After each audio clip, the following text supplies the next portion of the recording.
we will have a discussion session here about translation and intention, the importance of intention, whether it's important, and if so, why.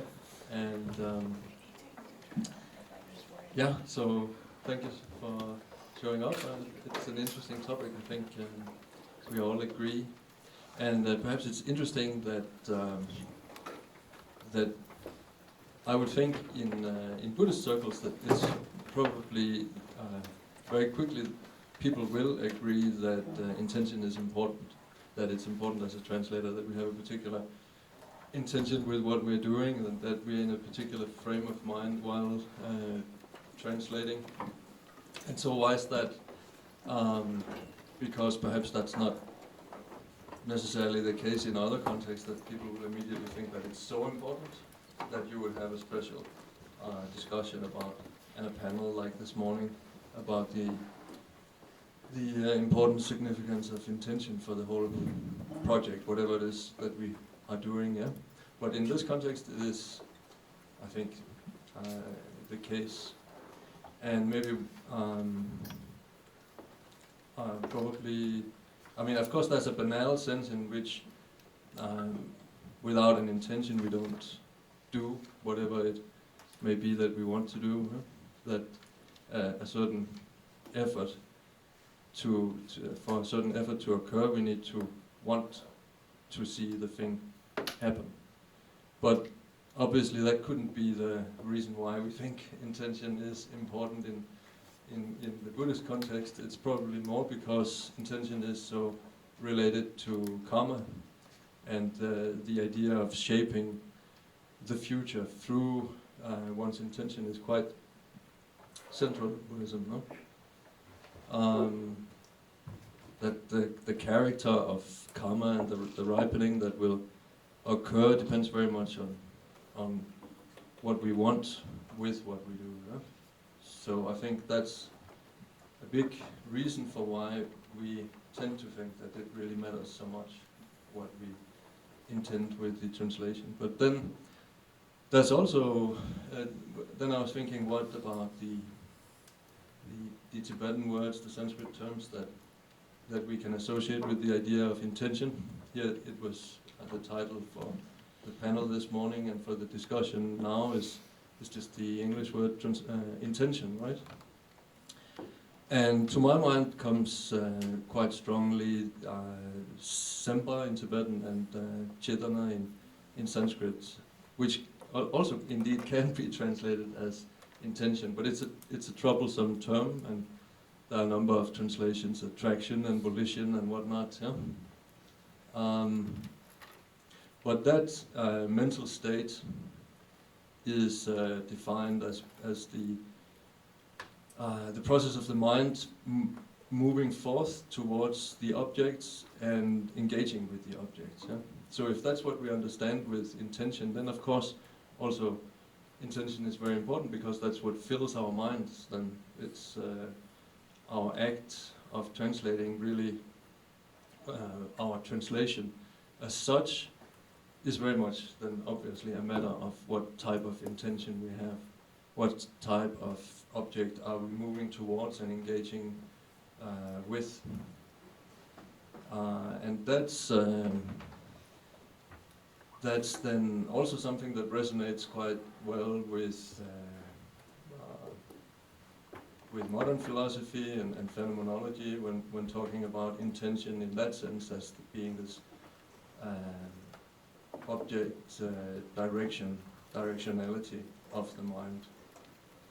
I think it's also helpful to think of when trying to contemplate, as we now soon will together, the importance and the relevance of intention for translation. That when we say we have a certain intention when doing something, we're very much talking about what kind of object we have in mind, how our mind is directed.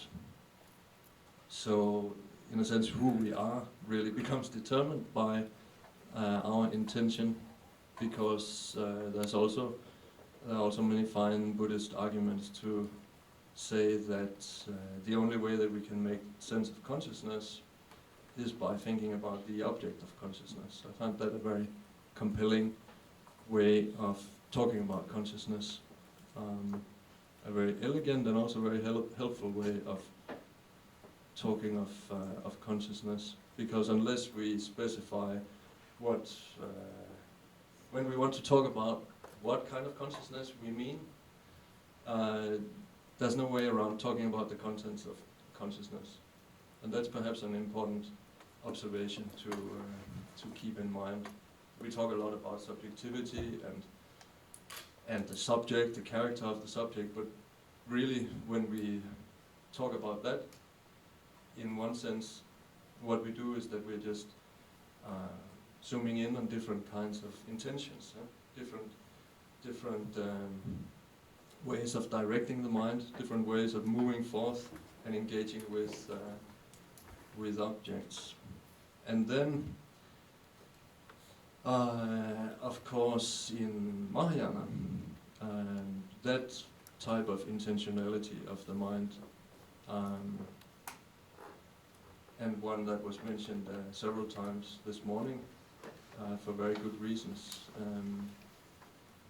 is the bodhicitta development of the mind. And I think when we all agree that intention is really important, it's because also we're thinking along those lines about the importance of bodhicitta, of cultivating the mind of awakening, which is really defined as precisely that, as a type of semba, which has these two objectives of happiness for sentient beings and awakening. And that's what the whole path is about. So the whole Mayan path, all what a bodhisattva is an intention, really. So, it must be important. Yeah? Well, and then also this talk is supposed to be about impact and what we intended impact. So when we have an intention, of course, we also want certain things to happen as a result of our work, our activity. And sometimes, and that is, sometimes we feel that things work out quite well along our intended, as we intended. We may look back and say, okay, yeah, it actually worked pretty well.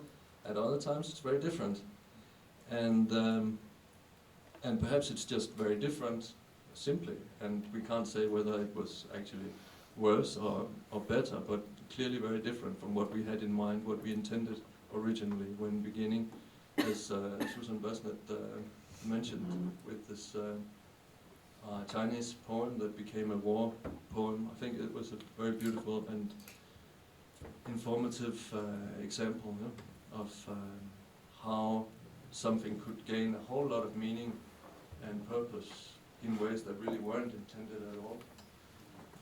And that's perhaps also something that we can talk about more now during this session. What's the relationship between, okay, sure, intention is important, but how what to think of situations where things don't play out as intended, and to a certain extent they never do, right? They're always different from what we intended. We have,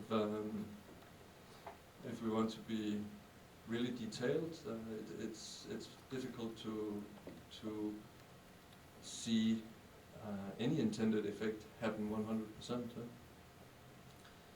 And so that is perhaps a little, can be like a surprising or even threatening that sometimes and often it really doesn't go as intended. But it's maybe also very fortunate that it doesn't go as intended. In fact, that's maybe where, if we say intention has so much to do with the creation of karma, then we also need to be able to get beyond our intentions. Otherwise it's just the perpetuation of karma. So when things don't work as intended, you can say that's actually a blessing. And maybe that's one way of making sense of there being Buddhas and Bodhisattvas who really interfere with what we do, as it is according to the kind of Mahayana worldview. It's not just my own intentions that lead to activity that again spur further activity, further intentions. But there is also something that lights up my world in a way that really is utterly beyond me and yet is able to reach me. So I thought one way that we can make very practical sense of that is just noticing that things actually don't go as intended. And yeah, perhaps there's something really important there to notice. That it's very easily the case that we overestimate the value of our own intentions. Right? And yeah, so I think that's what I had in mind to begin just this discussion, and then please follow up there and your own observations, right? What do you think, Eric? So my perspective is a little bit different. Yeah. I'm not a translator, but I deal with translators a lot since I started the foundation, right? But in a way, my path, with the intention, the motivation, and the intended impact and what they matter, which is the title of this discussion, is very much related with that interaction I have with the translators through the course of the foundation activity. And that's why I wanted to sit there, because it's to bring a different kind of perspective, right? Because it's not, there are a lot of translators out there. There can be good translators, there can be bad translators. That's a matter sometimes of, do you like the way they do the English, or you don't like the way they do in English. But for me, and I think everybody that we work with in our community, it's not just about the job, right? So for years, of course, there was no funding, and so funding came. But it's not because of the funding that everybody gets a job, right? So there's an extra quality. You can be a good Tibetan translator, but as a person, is it a fit or not a fit? What is your intention, the motivation, and the impact? And what Thomas was talking a little bit about, what are the expectations, from the translator side? So people come to me and say, oh, I want to do this and that. And when I talk to them, because it's a dialogue, for me it's always about, why? Do you want to do that transition work because you care about the text? Because your Lama asked you to? Because you think that this particular text is going to have an impact on the community? Or because you want a job and you're good at Tibetan, so hey, let's get a transition work? So, and I'm trying to dig, why this text? Is this text something you really know a lot about, or you have a lot of resources to translate this text, or you've got a transmission or not? Or your Lama asked you, to do that work, you care about? So there's a lot of exchange, and I know that, in other areas of the foundation, like the scholarships, the study scholarship or the contemplative scholarship, there is this interaction. It's not a job interview, really. It's like, because when the work is done, there's no expectation from my side, from the foundation side, of what's going to happen. When Heidi talks this morning about the Kampung Ngachum biography, I heard about that work, and I looked through it, and it's fantastic. I'm not a translator. It's like, there's no way I can put it into English. And I'm French anyway, so I don't know English well enough. But, and the work gets done, and Heidi is fantastic, and then the work is out there, right? It's out of my control. It's out of everybody's control at that point. But at that point, something happened, and I feel that in terms of the motivation and the intention, there's a moment in time where that work was not available to anybody but Tibetan speakers. And an hour later, it's available. Of course, it took much longer than I thought it would ever take in a process, and it cost triple the amount of money. But that moment, it's out there, and that moment for me, every single time, whether we publish Tibetan text or English text, there's a difference between it was not there, not available, to it's there and available. And at that point, it's yours. I mean, and I think when Carl was very right this morning when he said, his motivation is doing this work for sentient beings. Sometimes we're Buddhist and we like to think this way, but actually, when you look at jungle control, he wrote not 100 years ago all his life in his little hermitage, Tsadra, in Tibet. Now, 100 years later, that's not a long time. So much of it, how is it possible that that particular individual writing in his little hut in the middle of nowhere on the west of Tibet, what was the odds, seriously, that 100 years later, what he wrote would be translated into America? Like, I can't, maybe it's karma, maybe it's, I don't know what it is, right? And that, for me, that makes a difference. The motivation is, that was not there, now it's available.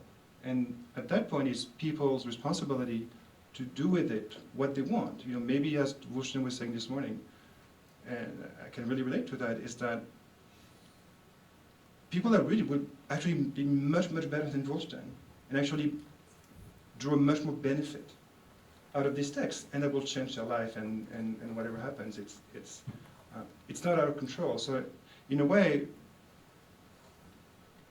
when I, with the foundation work and every people I work with, the motivation and the intention is crucial. But after that, there's zero expectations. After the work is done, let's do the next one. In the next, and the conference is really like that. It's just make it happen, make it available, make it. And for me, that's really the motivation and the intention. And I try to work with translators that share this, this kind of motivation and intention to really benefit the community at large, and don't hold back. And when they're finishing, when they're done, and Thomas is good enough, and everybody's here, it's to benefit, really to be of benefit, and that's really the motivation.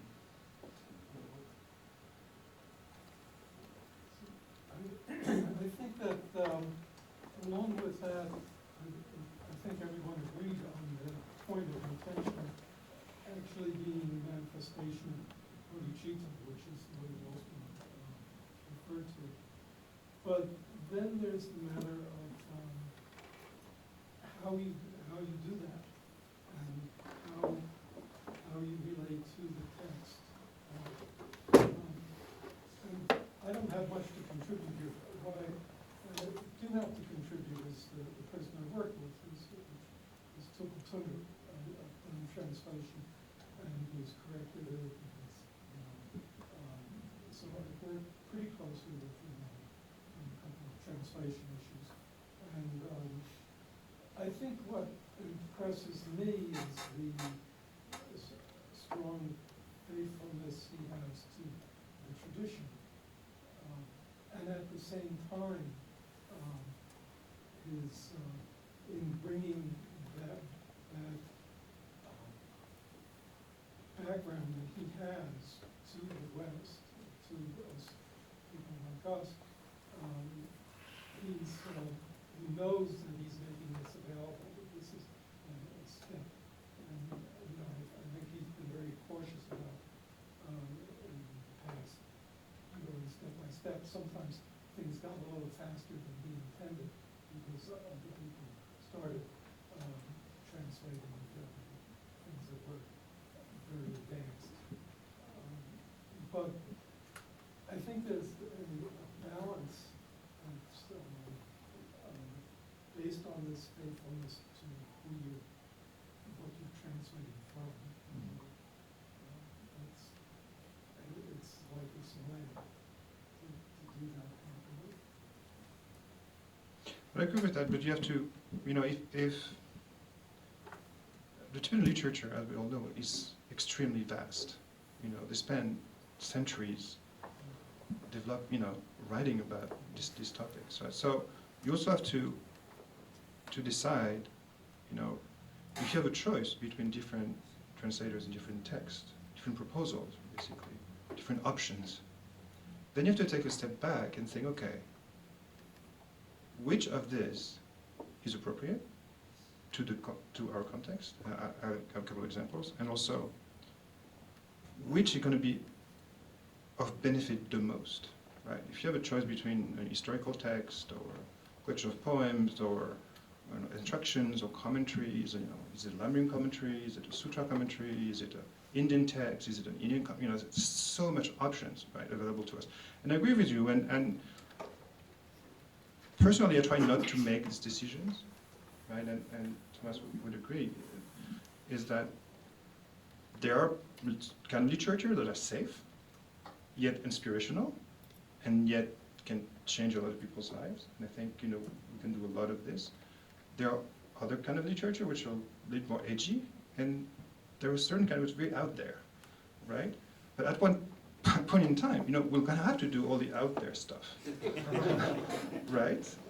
Because it's inevitable, right? So I totally agree about doing things by step, but Buddhism has been in the West for more than 40 years now, right? And we only see for the past 5 to 10 years edgy stuff, that I would never thought would even be remotely possible to translate or publish 15 years ago. That seems to be, coming out quite openly. And I'm sure Thomas can say things about this kind of material that I wouldn't thought that they were ready for the public, really, basically. Were you thinking of whether to translate certain things or how it's done? Actually, I guess I think that my thoughts migrated from the former to the latter, rather from the latter to the former.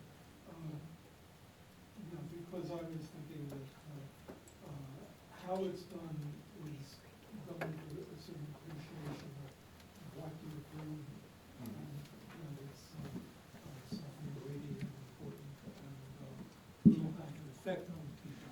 Right. And then in the background, there's also the matter, and this is, not necessarily, this is kind of implied in some of the conversations I had with Toko Tundra, but, because this was over many years, the last 30 years, that as some of the more secret texts started coming out, there was a lot of hesitation about that happening so soon. And in fact, in his initial book on Dzogchen, it says the practice of Dzogchen is what it's called now. Originally came out as Buddha Mind. And in the preface, he states quite clearly that he is not just doing this on his own, but the great lamas who he knows had said, well, we better get this out because people are starting to make all kinds of translations of our special scriptures. And so here's somebody we trust. And although, his facility with English was not that great, it was quite adequate to the task. And I still find his translations very wonderful.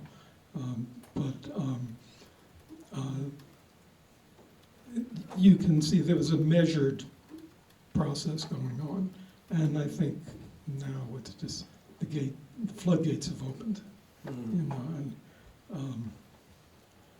So that was the other point. But I think regardless of the question of what you should translate, because we know that we're in this kind of world where it's impossible to hold back anymore. And so that's the world we have. So the intention should at least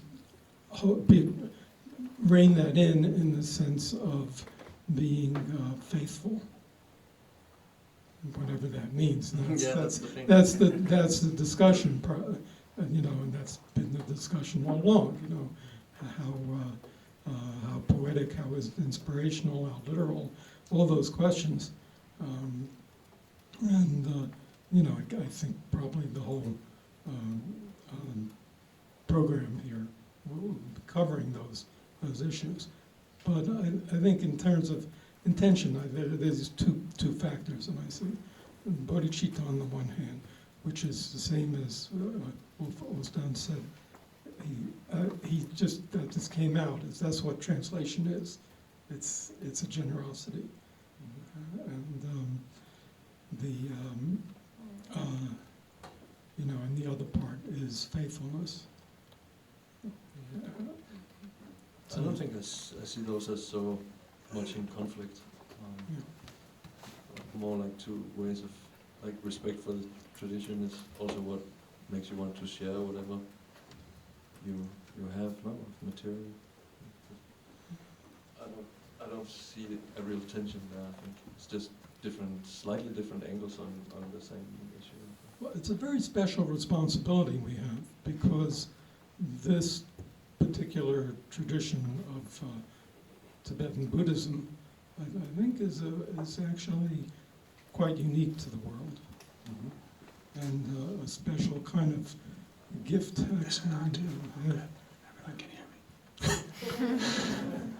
I wanted to ask you a question too, and just kind of shake this up a little bit and involve everybody. The point of this session is to have everybody share as much as possible and talk together. So, I mean, one way we could do that is to have more people talk about what their intention is or what they feel. So maybe we could just pass the mic around. Behind you. I mean, I just want to add one point too. Also, I understand, see how people feel about. There's been an evolution, and a very good example is, if you take, the work of Eric Colombel, right, pioneering work on, we all know that, right. So when he publishes, Light of Wisdom, translation series from Translator and Control Commentary, some part were left out. Right, so if you look at the English, you look at Tibetan, whole sections are not there. They're missing because at that time the Lama, decided that was just not appropriate. Well, we just finished a retranslation of the whole thing from Tibetan into French in 2016. It's complete, and the Lama in France said, it has to be complete. It's not going to be distributed openly. It will be given to people in retreat that needs that kind of material, but there was no censorship on the content, whereas when Eric did the original version, which was public, he removed the more sensitive part of it. So there's an evolution. I mean, it's still not public, but it's translated. Right. So but there's more coming. I just heard. yes, there's more coming. So there is more coming, but not everything. Yes. I think. Okay. Sure. I can share some work.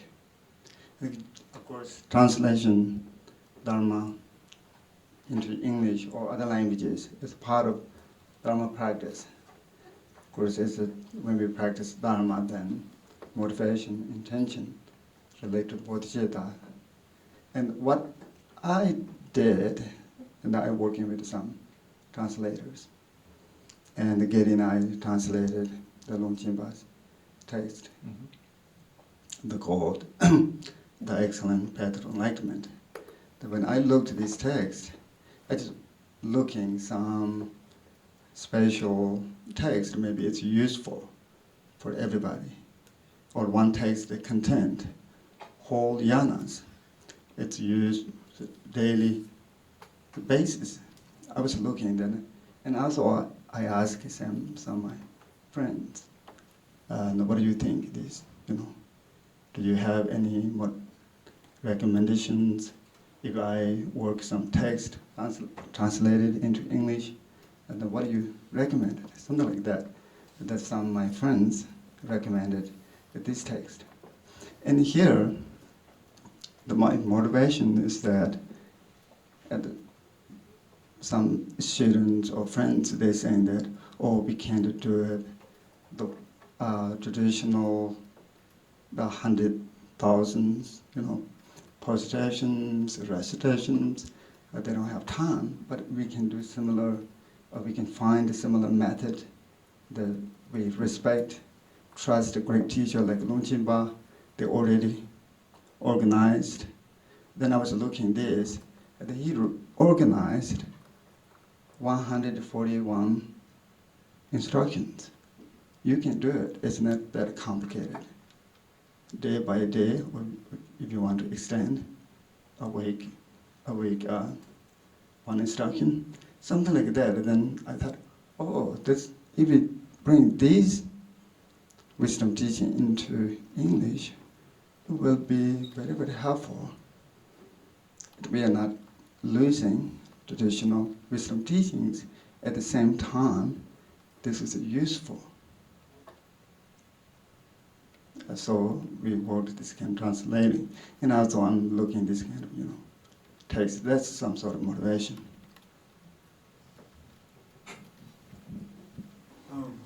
Well, at the clear risk of sounding a little cynical and contrary, I'd like to say that I find it awkward and uncomfortable to talk about the translator's intentions, because it violates the idea of the pure vessel.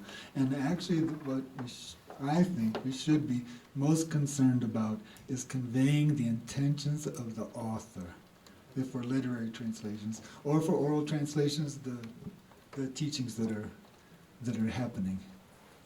But those are very different things, and there's a tension between them, I know, and it's something that should be addressed a little more.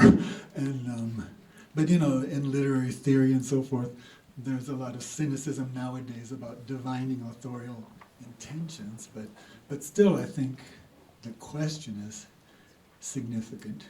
And actually I wouldn't want to bring a text too much into the modern world when it's a couple of 100 years old. I would want to keep it a little bit alien from the contemporary context. I would even like to push that text into the face of the modern world and say, look, this is different. Well, that's a movement of translation, no, which is arguing this.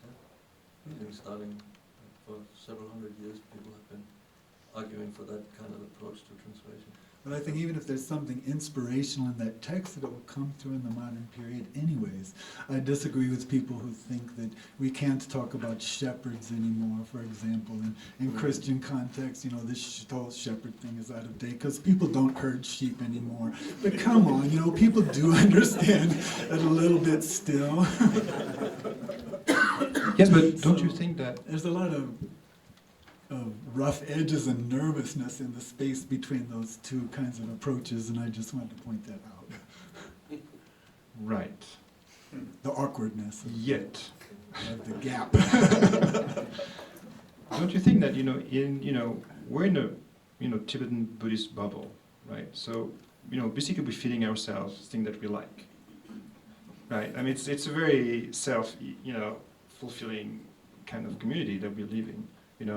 We want more of this same material that we care about. So because we want to read more and know more about it, we need people that know more about it so they can share it with us and translate it for us, right? So it's a self-fulfilling system, right? So if you've been into this Tibetan Buddhist enterprise for many years, and that kind of thing made a difference in your life, and you have capacity as a translator, don't you think that there's a difference between wanting to be able to share that what you learned, that experience with others in your community, or just being a translator for hire that has nothing to do with Tibetan Buddhist community, just happens to know Tibetan? I would think that the result of the work would be different, and that result would be based on the motivation. But I might be wrong. I think the motivation should be to deliver the motivation of the author.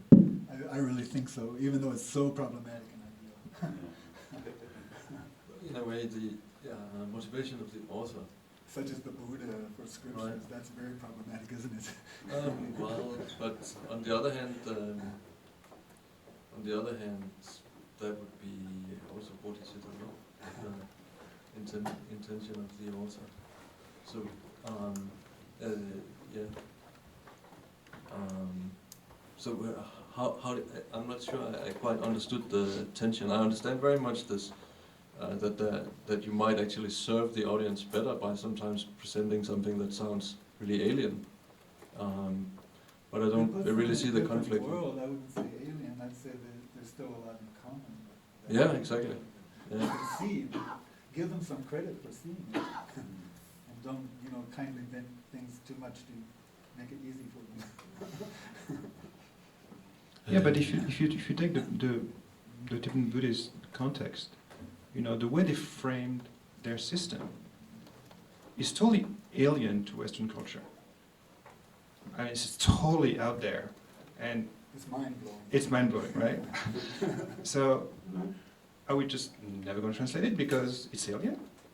And it doesn't fit our framework, our Western philosophy, so it's interesting to study as an academic exercise, but let's leave it out there, it's their thing.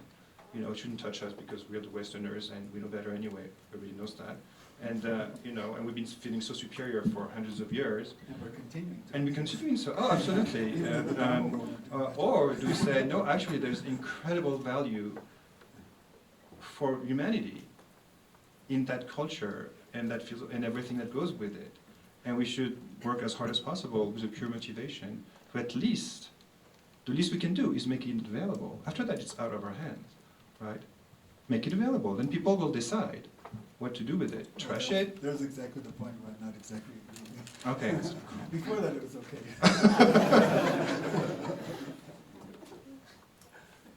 Because I believe we need some respect for the past, and the past should really, really deliver the past and not make it something necessarily too easy for the present. Then what's the option? Everybody learns Tibetan? That's not going to happen. No, actually, it's a lot more work for the translator to make sure that it doesn't get appropriated in Right. the wrong way. Right.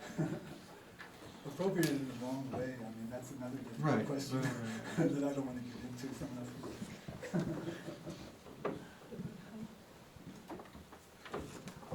Sorry, I can't help it.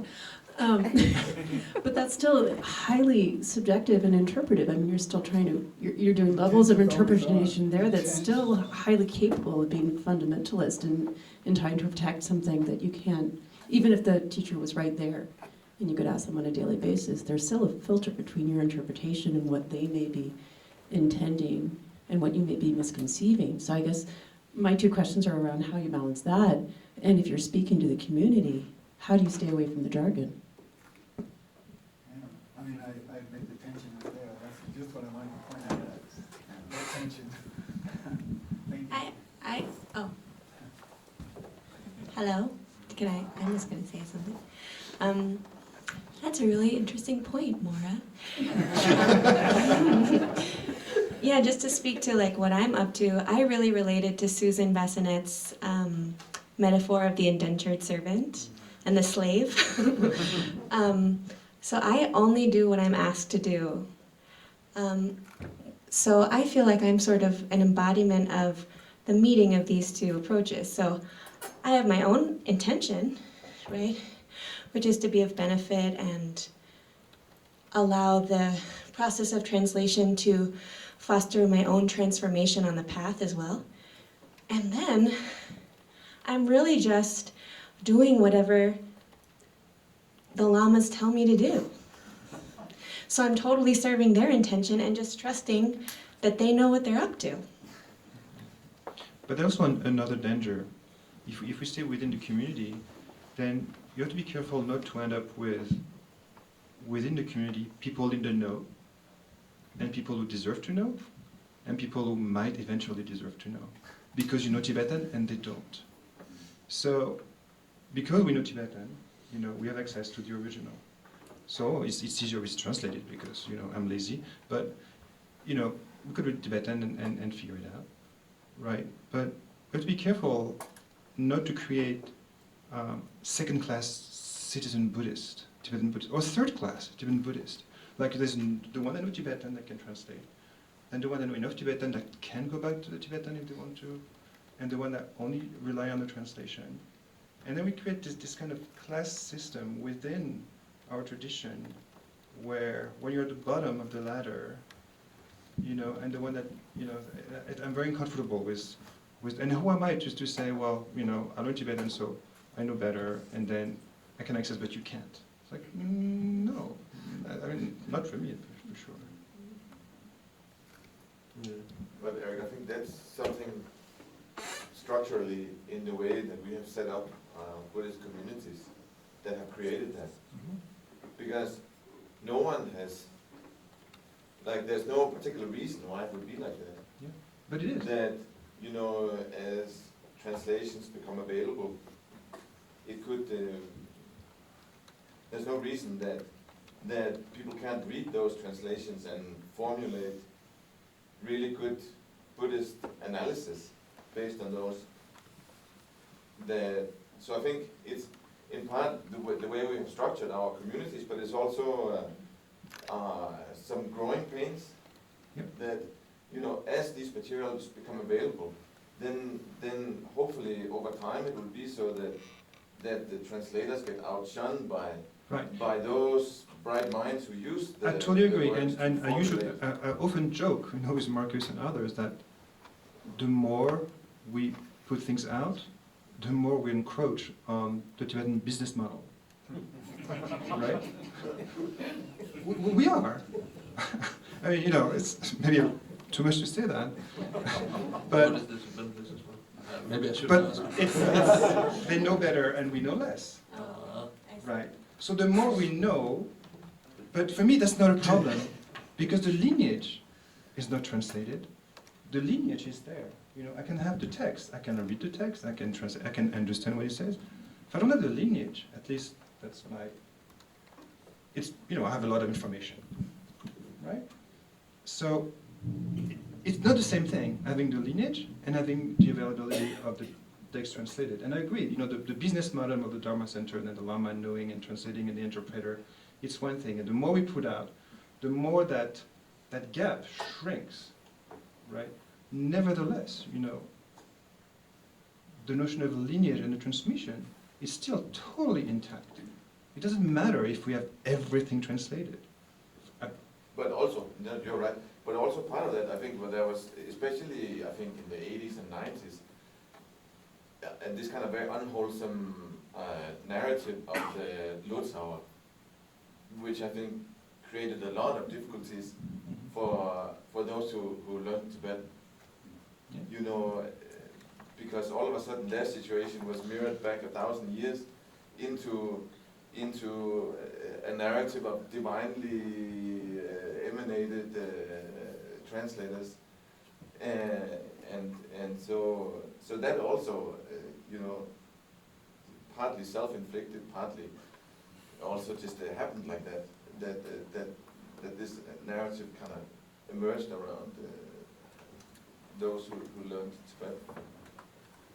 Yeah, but also, you know, 20, 30 years ago, our only access to the tradition was by learning the language. Yeah. There was nothing. That's what I talked about the last conference. There was nothing. We had no choice. If you were serious, you would learn Tibetan.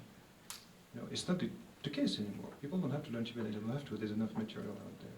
There's a huge difference from, you know, 2016 from 1980 or 1990. I wanted to kind of introduce another cog in the machine of our discussion here, because we're talking about the intention of the translator, and then we're talking about the intention of the author, and the intention of the author is sort of so removed and hard to establish, and then the intention of the translator seems to be really personal and subjective. To me, my impression is that there's the intention of the text. There's what the purpose of the text, the function of the text. And how is that, it's kind of a question to the translators and even to you, Eric, as somebody who is solicited for translation projects. Do you look at that? Do you look at what the text itself, because to me that's an aspect of how translation has worked, and why it's continuing to work is because the texts have some kind of function and intention that is coming through, almost regardless of the intention of the author or the intention of the translator. I mean, up to a point, obviously. But I wonder, is that relevant at all, or am I just sort of making it up here? Well, I guess all of these things are interdependent, no? That yeah, and I mean, unless we reduce it to very sort of fundamental things like Bodhicitta, for example, then that would be the intention of all three, no? And otherwise, if we want to be more specific, then it changes, I think, no? From really from situation to situation, what the function of the text is. Like even just for me, you know, when one day I read it in one way, the next hour maybe I read it in a different way, and it does something different for me. And if I were to translate it, I would then also translate it in a different way. And how I translate it, it will be depending on who I'm with. And yeah, so that's. But for me, it's hard to. You try to fathom what could possibly have been the intention of the author. Right. So if you look at drum control, so you know, he goes to drum Khyentse Wangpo, drum Khyentse Wangpo had a vision, or he pull out something out of the earth or a lake or whatever, and tells drum control, well, you write the commentary on this thing. So the control is doing because he's asked him to do so. Then he finishes it, and like, what's the intention of drum control? You know, to fulfill his Lama's, Lama said, we did have a bigger thing. I don't know. You know, how would I know, right? I think every text has a behester. That's the old word that we like to use, thanks to E.G. Smith, for kopapo. Kopapo is the behester, the one who asks you to actually write things. You wouldn't write something on your own volition. Really, that's an old Tibetan attitude about writing, that you should never write unless someone asks you to. So that's one intention. But that's not false humility? You've been asked, so therefore you write. But it's cultural.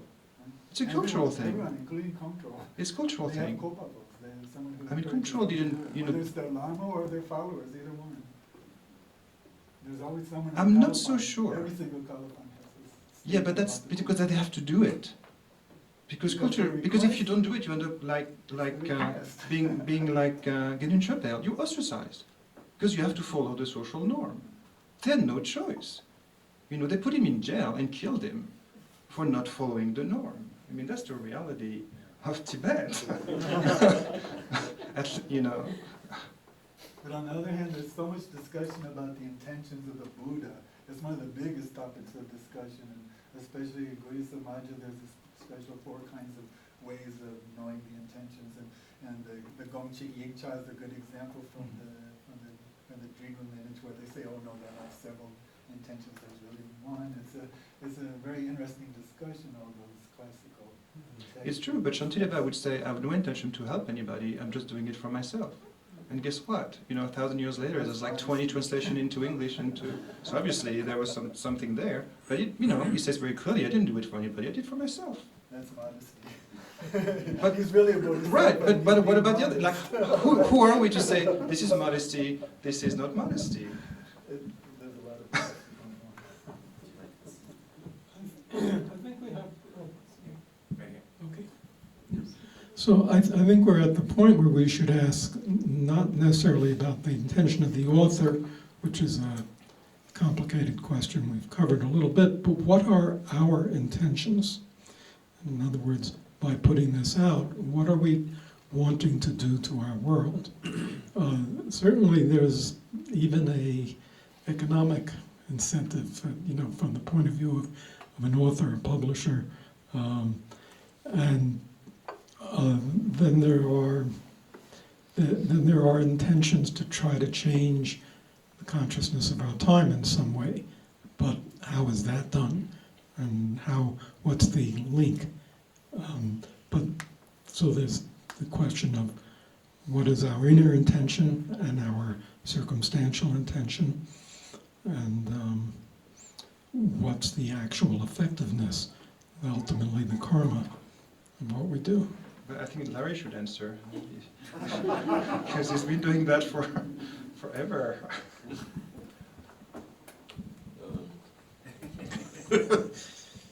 Well, like you said, for the first many, many years, we just did what our Lama told us.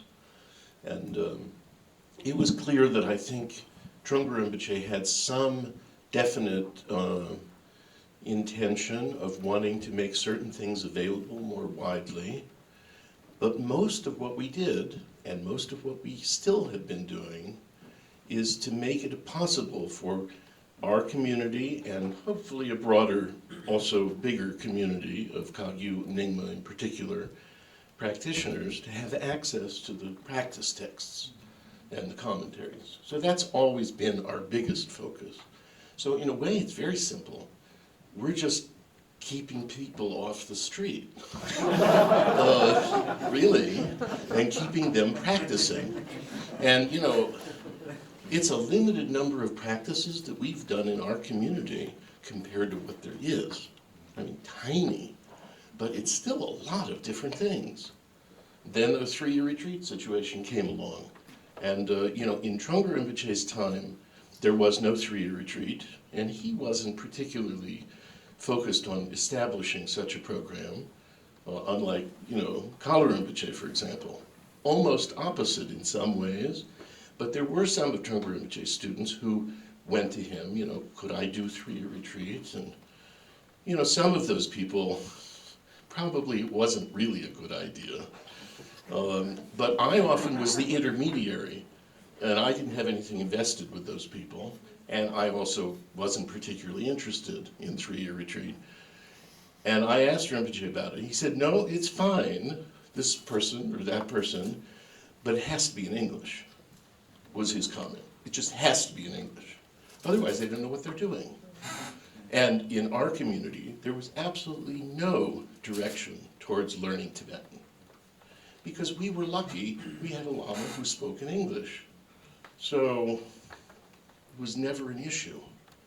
But that kept us busy for about 5 or 6 years in creating the literature for the 3-year retreat program. So I think in answer for us, it's really simple. It's just we're doing what's needed. And I'm really glad we didn't have to think about it too much. And like now, our main projects, I think for the last at least 7, 8, 9 years, and for at least the next 5 or 6, we're translating Trungpa Rinpoche's writings that we miraculously came into having from his early youth before he left Tibet. So that's kind of obvious. You know, we wanted, and we have no idea who these are for, I have to say. Because they're kind of not that relevant in the way his oral teachings were. And yet, because of who he is, how can we not? We're very devoted to him, and we believe someday some people will benefit from this. So that is kind of our intention to do that, but it's kind of a no-brainer, I think.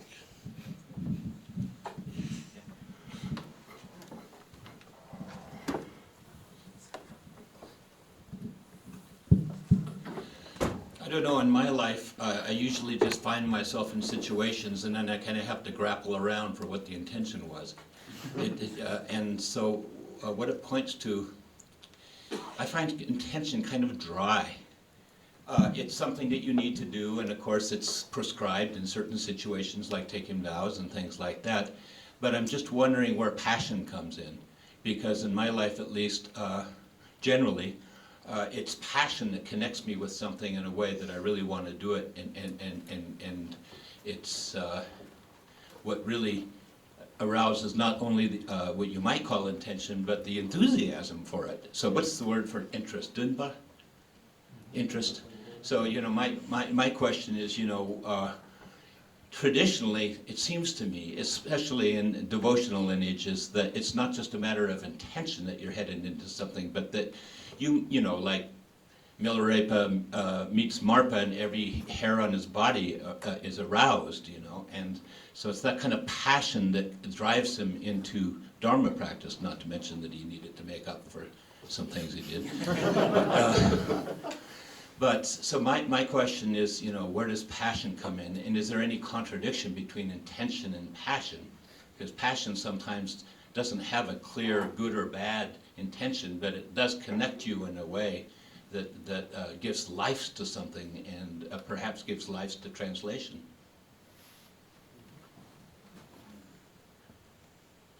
I mean, it would be, you know, when you try to articulate why do you do things and why do you think a certain way.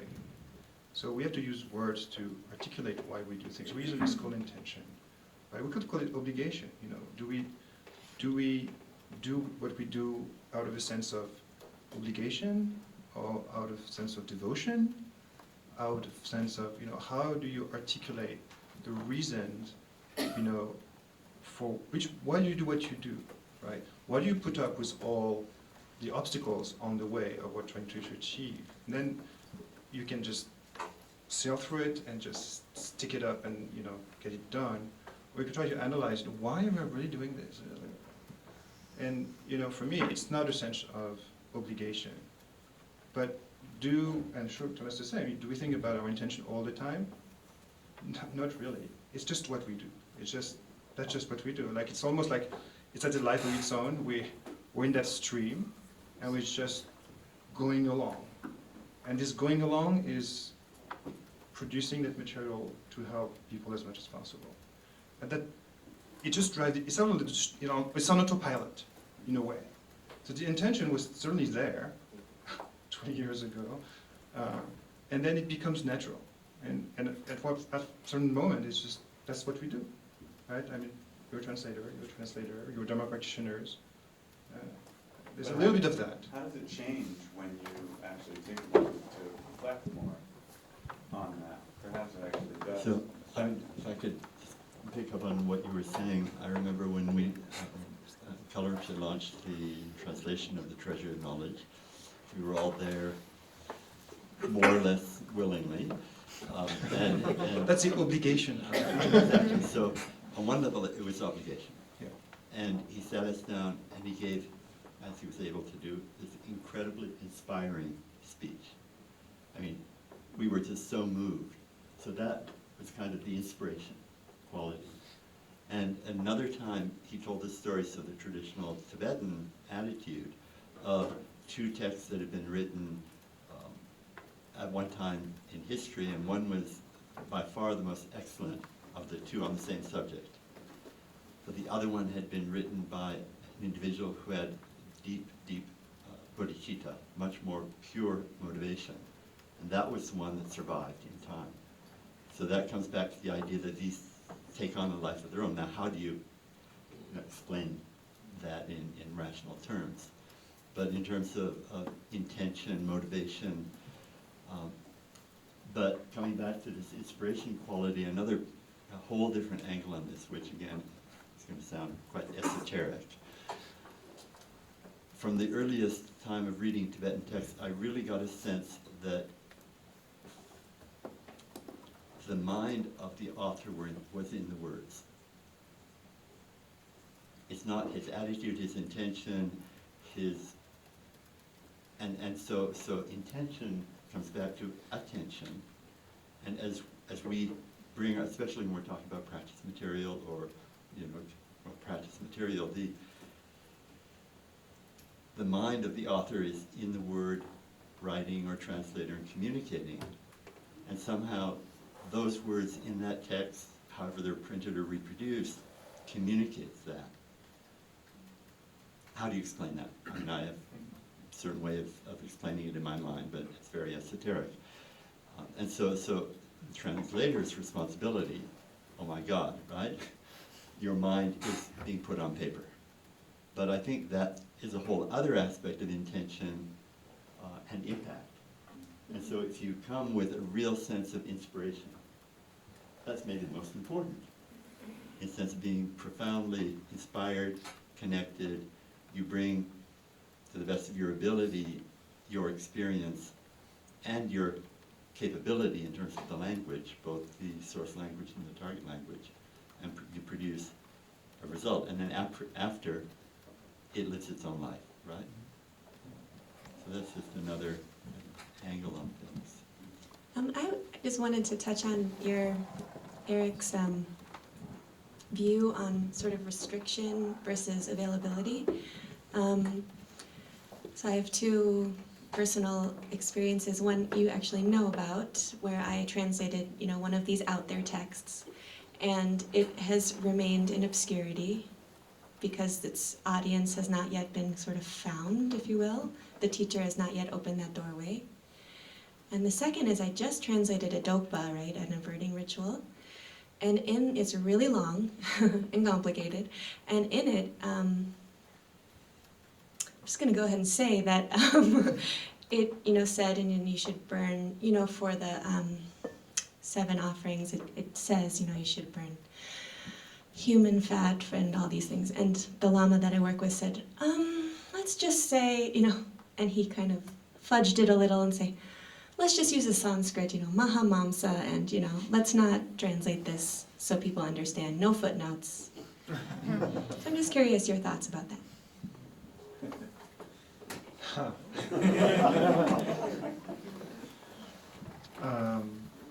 Personally, I'm not in the business of putting things out there. If the Lama says, I want this text translated, it's not my place to judge whether the content is out there or not out there. If that's what he wants, if it's out there, in a way, that's what Heidi was saying this morning. It's all this Samaya thing going on. I'm not the one to say, hey, Rinpoche, you know what, this is not acceptable. I can accept to sponsor it or not, that's still my prerogative, but after I accept it, then it's out of my control, and it's, it shouldn't be, censored or edited, it's not our responsibility. When it's really, really out there, personally, I would not initiate, never, the foundation never, would never initiate the translation of material that I feel are too out there. Right? If it comes from, in the same way, we do sponsor, we sponsor scholarships for retreat and for practice. We're not pushing Westerners onto the lamas, or onto the retreat centers, or onto they get their relationship, they get accepted, they request funding. It's different. Right? We're not pushing, we're facilitating, right? So I will never push, this kind of out there material unless, the Lama says, that's okay, we should translate that. I still have the opportunity to say, yes, you're right, but I'm not going to fund that, right? The same way, Elena, a couple of years ago, Bhushan mentioned it in the last conference. She was asked to translate a very misogynistic text, and she told the Lama, I'm sorry, it's just, I can't do that. And we should feel free to say, I'm sorry, I'm not going to go there. But in this sense of, you mentioned the light of wisdom and how certain sections were omitted. And we know why. Yeah. It's pretty clear. Right. It just seemed to me like you were sort of in favor of a complete translation being available. Yeah. Yes, in general. If as the blessing of the lineage. If the lineage holder says, yes, and then the 500 copies are in my garage, or their garage, right? And then they give them on the need-to-know basis. Because I feel like, and that's what the function is trying to achieve, people need to have the right information to advance their practice. They do. There's no reason why, and that's why we're doing the whole Damgatze project. Translating what Control thought was the heart of all these lineages. Right? It's all there in Tibetan. So we're going to put it all into English. We have the right to know what's after that, whether we're practicing or whether it's a dopa, whether it's out. But the information is there. It's correct. If the practitioners is at the level that he can use it and understanding, he deserves to have it. It's not the foundation or Thomas or anybody else to decide, if he's ready or not, right? But if he's ready, and when you go to Lamrim Ningpo, the Lama over there said, for my people in retreat, they need to have the proper information, and this is the one, and it should be done. And it's done. So is it the French version of Lamrim Ningpo, is it very restricted to totally. just those people? Totally. Okay, so then you have the issue of, are you able to keep certain things restricted so that it's not that easy for it to go into the public's eye, where there will be many, many more people who would be likely to misinterpret. We say human fat, by the way, but we also say Mahamamsa, different context. But almost only Mahamamsa when the Tibetan says Mahamamsa. You know, so if it says in Tibetan, whatever that is, we say human fat. But that's a text we hope is not very available to most people, and at least we try to keep it restricted. Now, I realize this is a huge morass, and as Dan said, I mean, this is not going to happen. I mean, this is not going to succeed over time. Everything is out there. I'm well aware of that. But we're trying to at least respect the kind of Samaya or whatever it may be. But also, if we take the Khenpo Ngachung, biography, it's a good example. It's very complete. It's very, very complete. But outside of our community, who ever heard of Khenpo Ngachung? Who would ever, search the web? Oh, I want to know about Khenpo Ngachung's life. You need to be in the know to even know that there was a guy called Khenpo that was so extraordinary. And we need to know that there was a biography. We need to know that it's translated. But if you're there, you're very close to be ready to read the Khenpo Ngachung biography. Right? Right? I mean, I'll give you another example that's another kind of Trungpa Rinpoche intentionality. One of his students was an art historian who put together a big art catalog and wanted to include in the art show Vajrayogini Shrine, a very complete and authentic, because she was a Vajrayogini practitioner, and so she really wanted it to be authentic, and she asked her teacher to write an article, and the editor is here, who really helped to make that happen. But Trungpa Rinpoche, I know he said to me, he said, I'm doing this because it's going to be published in this art catalog that is extraordinarily esoteric, that you pretty much had to go to the art show to see, and it only went to a couple museums. So it was in his mind that this was going to be not that available.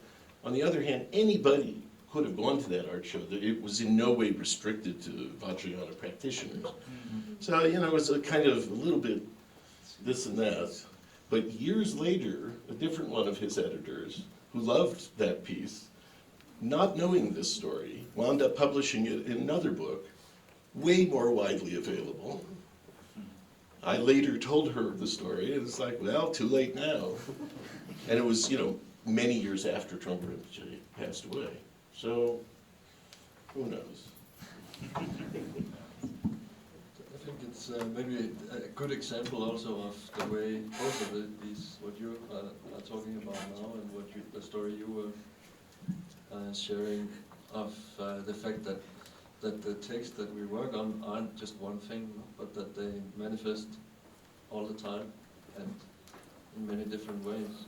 And that's something I think is good for, then we can say, of course, that there's a great responsibility on the lineage holders and so on, which of course is true, but we can't, all of that responsibility is on each of us all the time as well. We can't really play it safe whenever whenever we're involved in anything, then we really are in it, and there's no way that we can just do as we are told, except as a sort of a very sort of open-minded, pure aspiration, that you can say runs through the whole lineage. And in that regard, there wouldn't be any difference between the author's intention and the intention of the text and the intention of yourself as a translator, if your aspiration and intention is to be part of that lineage. But you do it or you don't do it, but you don't sanitize it. Yeah, unless you feel that. On the other hand, I think it's also interesting that your Lama thought, why not have a sanitized version of that text? Yeah, it can do a sanitized job as well. Like that, there aren't any clear-cut rules. But it didn't remove that section. Right. So That's different, because some people want to sanitize by taking out the paragraphs that are uncomfortable. So at that point, I'd rather say, just don't do it. Just don't do the translation at all, because you're kind of betraying the author and you're betraying the reader at the same time. And what you put out is not complete. And it's not the job of the translator to sanitize the work of the author. So you decide to do it or not, that's your prerogative, and you decide. But if you decide to do it, then you should do it, and not sanitize it on the way, because it's too uncomfortable. So I think sometimes it's up to us as Westerners to make these decisions. When we were establishing Zimbarangdral at Taramandala in 2008, we came to the Protectors and translated the Protectors, and I read them, and I thought, if this ever gets out into Pagosa Springs, Colorado, Taramandala will be shut down, you know. And so I went to Dukusanak and I said, Rinpoche, do we have to do this? You know, I mean, I really don't want to put this into print where it could somehow, like that case that you said, Larry, get somehow distributed or out in town or whatever. And he said, it's okay. We don't have to do that. And we do a shorter one that's perhaps a little more sanitized. But it's still, I feel the connection with the Protectors without some of the graphic details about what's going to happen to people, you know. So I think that we have to also think about our cultural context and take responsibility for that, and not just say, Rinpoche, whatever you want, because he's not necessarily going to understand our cultural context and what impact this could have, not only on the Dharma, but also on our centers, or, you know, the whole Tibetan Buddhism, if the wrong things get out. I wanted to raise another issue that's tangential to this. In Tibet, from what I understand, prior to 1959, it was a pretty small amount of literacy. I don't know exactly, but 20–25% literacy, maybe. And if a person, a Tibetan, saw a particular very tantric text, they probably knew enough through their training and practice and whatever to understand it. And, you know, 75% of the population couldn't read it at all. So it was the ultimate in self-secret, I think. And, you know, that tradition comes to us, and we know this self-secret thing. But in English, it's completely different. Literacy is, you know, maybe not 100%, but it's way in the 90s. And I think as time has gone on, we all have done better and better at making it really readable and understandable, which is in a sense making it less and less self-secret. And it would be easier and easier for people to be, you know, kind of weirded out by things that they had no training and background to understand. So what do we do with that? You know, and this is for us a thing we deal with a lot in terms of the trying to keep things private or secret or proper in terms of respecting, well, have you, you know, any background? Have you done Wundro practice and whatever? I don't want to eat up too much of this. I'll just say really fast. My Lama, Garchen Rinpoche, has made the Yamantaka practice very widespread, which is like the wrathfulest. And he is unafraid of just anyone doing it. And he thinks it has many blessings of compassion. Like in this dark age, we actually need to slash, you know, the bull crap so that we actually can engage in compassion. That he doesn't care that there's slaughters and heads everywhere. And he has people do it in without seeing the sky. I mean, he's really strict. And he does it like 3 or 4 times a year in 3 or 4 places. I just raised that as just part of the discussion that's also interesting. So I wanted to respond to one word that you said, which was responsibility, and I have that written down on my piece of paper here. Whatever translation I'm doing, and I translate lots of different things, there's always a process of understanding what is my responsibility here. And it's different, it's unique to each thing. It's not always going to be the same. So I think that this word responsibility, when you have here, you know, the title of this discussion is intention, motivation, intended impact. I think that can all come under the kind of umbrella of responsibility. And I just wanted to put that word out there and see what happens next.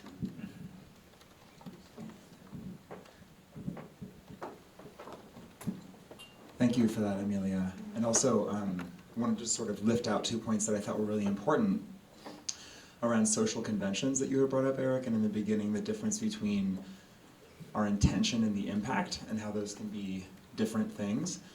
Because I think one of the things that's circulating in the conversation that hasn't quite been lifted out yet is the sort of really important question of power and privilege in different social locations, and how every culture, every text, what we've seen is that as in the human condition, none of us are immune from the operations of hierarchy or oppression, or things that get elevated, things that get erased, things that get oppressed.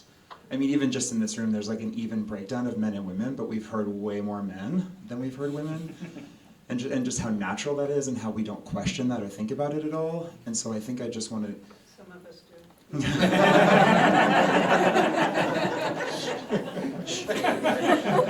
I think I just want to complicate the notion that I think sometimes these things can operate in really sort of insidious or pernicious or incipient ways that are unnoticed or unmarked, and that language is one of the primary mechanisms that these things can be replicated and duplicated and given more power without us even knowing it or recognizing it at all. It's true. But I want to come back to Sarah's.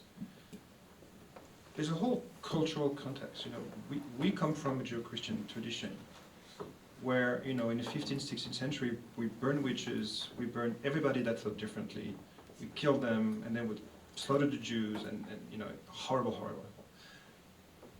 We did that, right? Because you know, there was one creed, it's going to be this one, everything else was not going to survive, right? Tibetan culture, there are demons in every valley, in the trees, in the river, in the mountain, you know, that's their life. For them, you know, having a super wrathful that requires, you know, blood and fat, it's just everyday thing, right? So it might be super shocking for us because we sanitize all this for centuries. So suddenly it comes from this Tibetan plateau that did not go through this sanitation process. And it becomes like super, but you know, if you go back to 12th, 13th, 14th century England or that was okay, right? So we should not forget that. You know, there's a whole cultural dimension, you know, that was still very much alive in Tibet, that disappeared because of Christianity in the West. Which makes it, you know, so suddenly it's like so horrible. But it was not horrible before. It's not horrible for the Tibetans, because in their context, it's totally normal. You know, it's not a problem.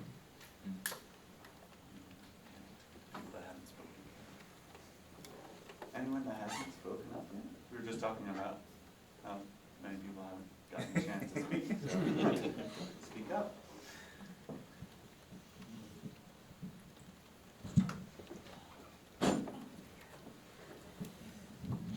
Okay, well, I appreciate very much you raising the issue of privilege and power, and I think it's great that we get an opportunity to go in different directions. I thought maybe to start in a totally different direction, thinking about the motivation of the text. It's a bit difficult, and the author is a bit difficult to know unless they explicitly mention it in the text, or colophon, or whatever. The intention of the translator, it's up to each one of us, but there's also the intention of the audience, of the listeners. So in tradition, we'd always start out by generating a pure motivation, right? With the Sangye-chirang and whatnot. So in a traditional context, you'd actually set the motivation, remind people to purify the motivation, and then that would include everyone, in the room at least. There's also something else in the tradition that it's non-virtuous to assume another's intention. So somehow that might factor into the mix. Sorry, the last one?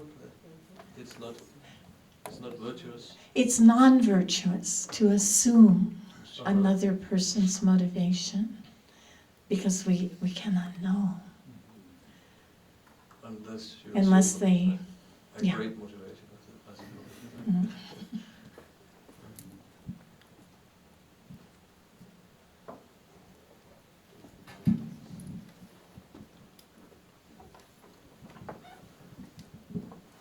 and now a voice from the 14th century. I'm sitting here having a certain kind of culturally odd experience, and that is I'm both very immersed in the Tibetan tradition and very immersed in the Western tradition. And I think what a book is really, really different. And it was really alluded to in the morning. But especially, let's say, a sadhana, and I'm thinking of, let's say, some sort of either Mahā'ana or Ati Yoga sadhana. If I'm given that, or if I've translated it, I'm assuming there's been some sort of blessings from the teacher. There's some kind of mugu, or devotion from the practitioner. And the book is just one element of a very deeply dependently originated experience.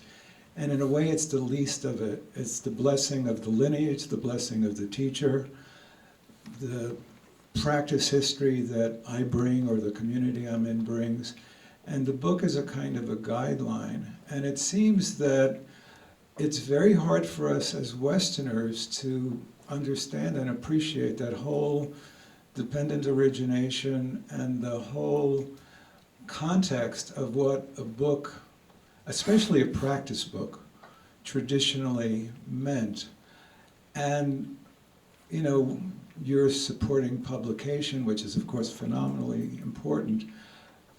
But it's like really two different culturally perspectives on what a book is and the place of a book, and just the way we're talking about these books as the kind of public facts. And then there's this whole issue of secrecy and power and control. But there's also kind of a master-apprentice model that is modeled in the Tibetan world, and it's a beautiful model. And we don't have any appreciation in our culture for master-apprentice relationships, or a real appreciation of the relational context of knowledge and the transmission of knowledge. And this has also been alluded to.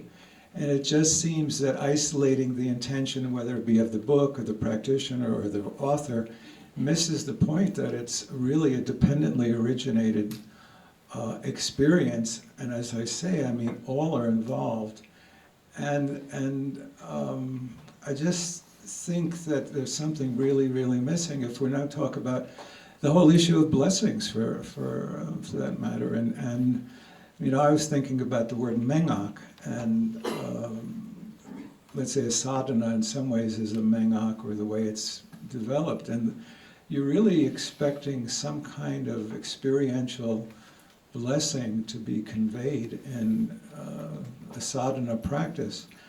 And it's not just the words, it's not just that it was translated. I mean, that's a piece of it, and you want people to be understanding, but it's being used in such a precious personal context. And that whole contextual issue of a lineage of transmission, we're talking about transmission, which I think is very, very important, is not getting enough conversational airspace as far as I'm concerned. And it's a very, very kind of woo-woo, very, very difficult to talk about.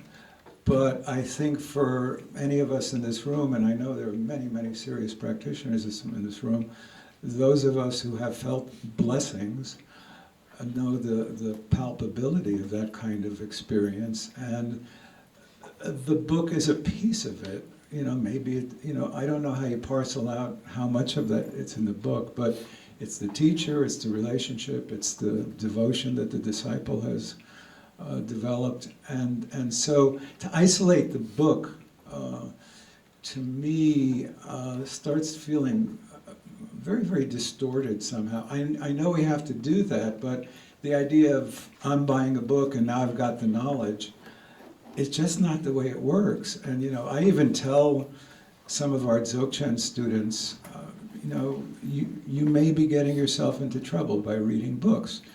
And it sounds like an anti-intellectual position.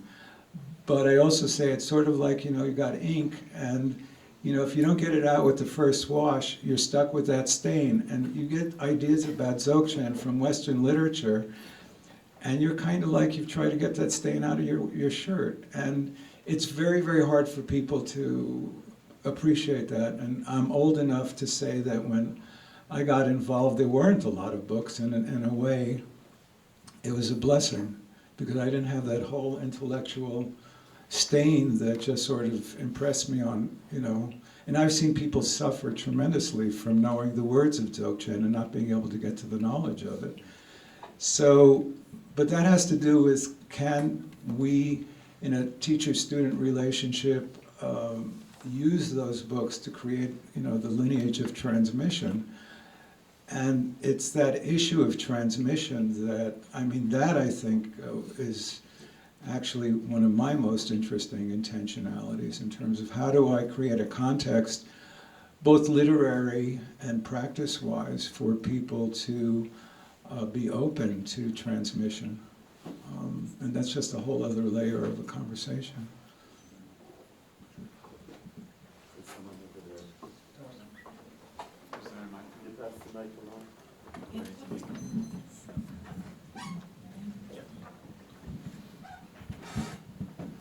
Oh, this is, oops, hope this isn't too theoretical, but I think it's also helpful to throw into the fray that there is a type of action. If we're talking about action, there is action that is not dependent on conventional intention.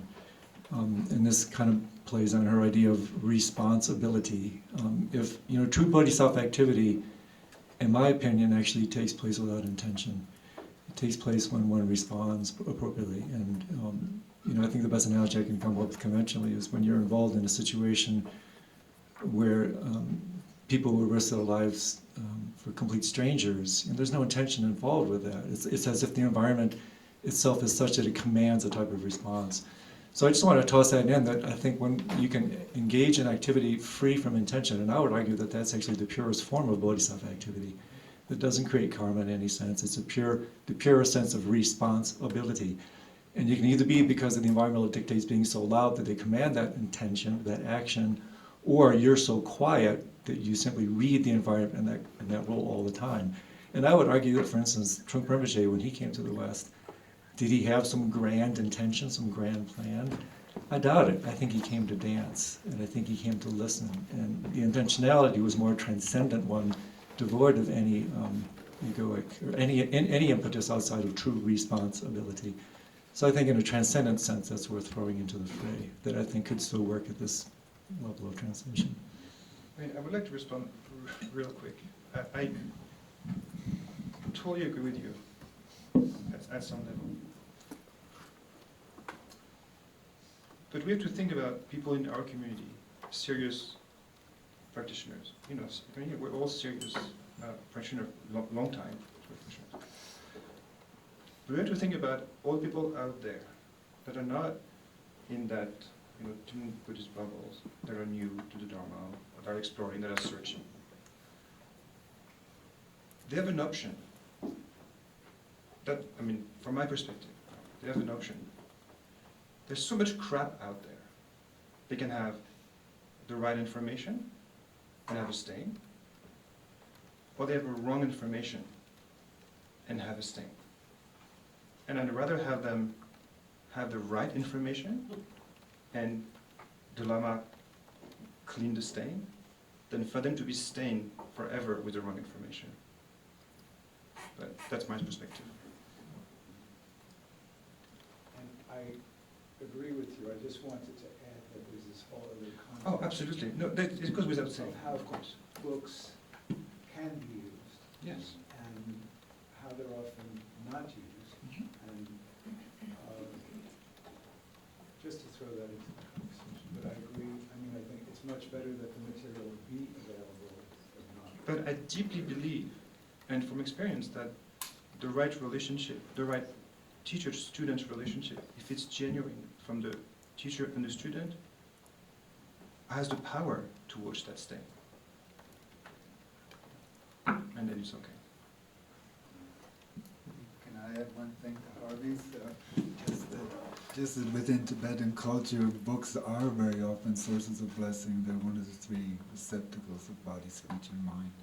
So there's no contradiction with the blessing things that you're talking about in the books necessarily. That may be also an external problem more than a Tibetan problem. But they didn't necessarily read them on, I mean, book is a blessing, it's not that. Yeah, I'm a gonna physical go home and book read is it an myself. icon. Exactly.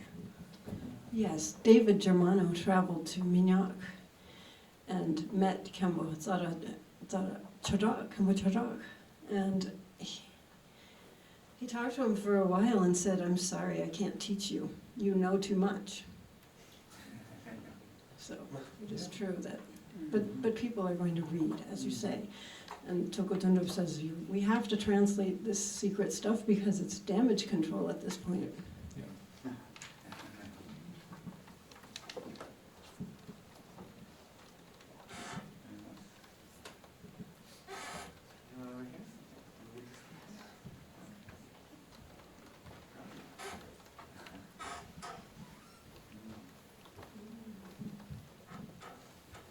We have just a few more minutes, actually. So, there's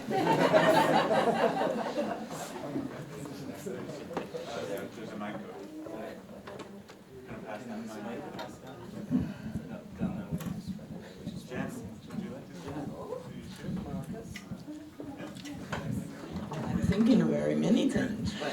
I just wanted to share an anecdotal situation. It may or may not be relevant, but one time I was attending Chagdu Toku as a server.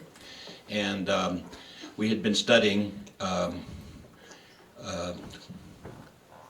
Circle of the Sun, Tsele.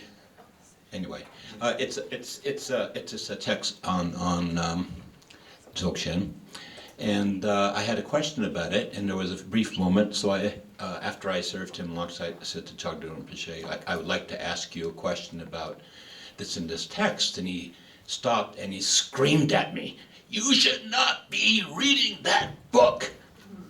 And so I thought, gosh, well, Toku Ujin said we could read it, and Digo Kensei Rinpoche said we could read it. What do you to say that we can't read it? So I got a little huffy and went away, and then realized I'm a servant, so I should just shut up. But then few minutes later, I brought out his tea after lunch, and I guess I found out later he was kind of famous for having a temper, but it usually came and went rather quickly. So he had calmed down, and he said, "You know, the reason I told you that you shouldn't be reading that book is because that book has the power to enlighten you to Buddhahood." And he said, when we study that book, we do an entire ngundro just to study this book.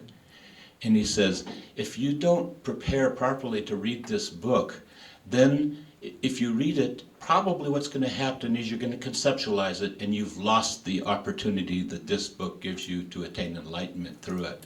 So it was an interesting challenge, and I remember when TBRC came to Sikkim, where I was living, to gather texts from Doduk Chen Rinpoche.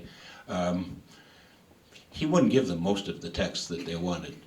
And I suspect it was kind of for that reason, you know. I mean, you really want the secret texts of your tradition up on the internet, you know, for people to translate or not. And anyway.